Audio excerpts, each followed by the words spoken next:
Hey, do you want fries with that? Lawyers, that's what we're going to talk about today. Well, welcome to Legal Marketing Minutes, where I share short bursts of current marketing news and advice. I'm your host, Nancy Merland. If we haven't met, I'm a marketing, business development, content, social, and digital media speaker, trainer, and advisor for lawyers and legal marketers in mid to large-size law firms. Your time is valuable, so let's get started, all right? All right, what and the heck am I talking about? Do you want fries with that? Well, I think you know where that comes from, don't you? We've heard it for eons because that's what McDonald's used to say when you would go through the drive-thru. I mean, I haven't been asked that in a long time. But then again, I go there mostly for breakfast and get eggs, so maybe it's happening with sandwiches. I don't know. Let me know if you're still hearing that. But the story goes that when someone goes through McDonald's or they order at the counter, and if they haven't ordered fries, then the cashier or the order person, what do you call them? Order taker doesn't sound very nice, so I don't even want to say that, but I just did, didn't I? The cashier would say, "Would you like fries with that?" And it was McDonald's way of increasing their share of customer, increasing revenue for each customer. And probably, I don't know what the percentages were, but I'm guessing that a healthy percentage of the time, people would say, "Oh, sure." And, maybe they didn't, but probably more than if they had not asked. Well, my message to you today is that I want you to come up with your version of, do you want fries with that? And this may seem far-fetched, but stick with me here because I think it's going to make sense to you.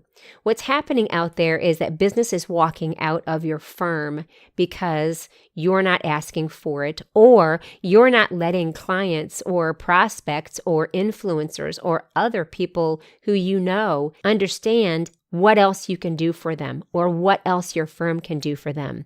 And it might look something like, let's pretend you are just finishing up a matter, or you might even be in the middle of it, but you know about an important topic that is impacting a specific client's business, and you happen to be talking to that person. Doesn't matter if it's in person or if it's on the telephone or it's a virtual conference that where you can see each other. It's texting. It really doesn't matter. Whatever means you are using to communicate with those people, you can ask something like this. "Hey, while I've got you, I just want to know how the environmental bill that's passing through Congress right now is going to impact you." Now, you know it's going to have an impact, but it's something you haven't taken care of for that client. It, number one, shows that you're being proactive and that you are out there watching for topics and issues that you know have something to do with their business. And also that is another service that your firm provides that you can help that client with. And what if it's another partner, or if it's another practice team or a practice group or an industry team that's offering that service? I know the big dirty words cross-selling are just the bane of many lawyers and firms' existence. It just is one of the weakest spots that many firms have, cross-selling.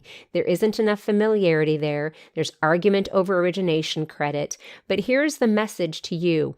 If you don't ask those questions, or if your partners or associates are not asking those questions, that business is going outside the firm, unless you have clients and prospects that love you so much that they're just going to hand you every piece of business. Does that still happen these days? Maybe not. So what's going to happen is if that business walks out the door, could your business with them walk out the door next if they happen to fall in love with another firm? Well, sure it could.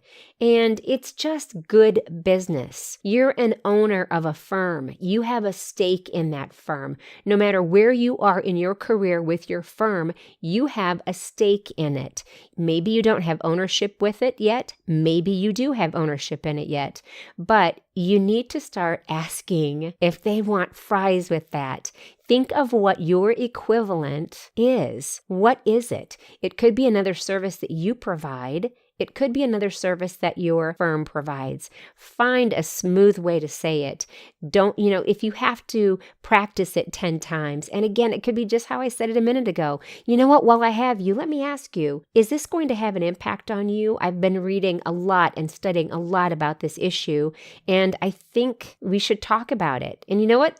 what's the worst they can say? Nope, doesn't have any impact on me. Or, we already have that taken care of. If they say that, then maybe another discussion about, maybe it's another firm that's taking care of it, but it's still worthy of a discussion. All right? Find your equivalent of, do you want fries with that? I know, it sounds funny, but it makes sense, doesn't it? Well, that's it for today's Legal Marketing Minutes. Do me a favor and let me know your thoughts about this topic. If you're listening on a platform where you can leave a comment about, do you want fries with that? Please do so, as I'd love to hear from you. If not, you can always find me on my blog at myrlandmarketing.com, and that's MYRLAND marketing.com. Also, if you're connected to the legal profession, I invite you to join my Facebook group where we discuss marketing, business development, content, social and digital media, which you can find by searching Facebook for Social Media for Lawyers and Legal Marketers with Nancy Myrland. When you do, let me know this is how you found out about the group. I also have one on LinkedIn, and I am becoming very optimistic about groups being resurrected on LinkedIn. So search for Social Media for Lawyers with Nancy Myrland on LinkedIn as well. Keeping my fingers crossed there about LinkedIn groups, everybody. You'll continue to hear me talk about it. Well, thank you so much for spending a few legal marketing minutes with me. I know your time is valuable, so I appreciate you spending a few of them right here. Well, until next time, I am Nancy Myrland. Take care. And do you want fries with that?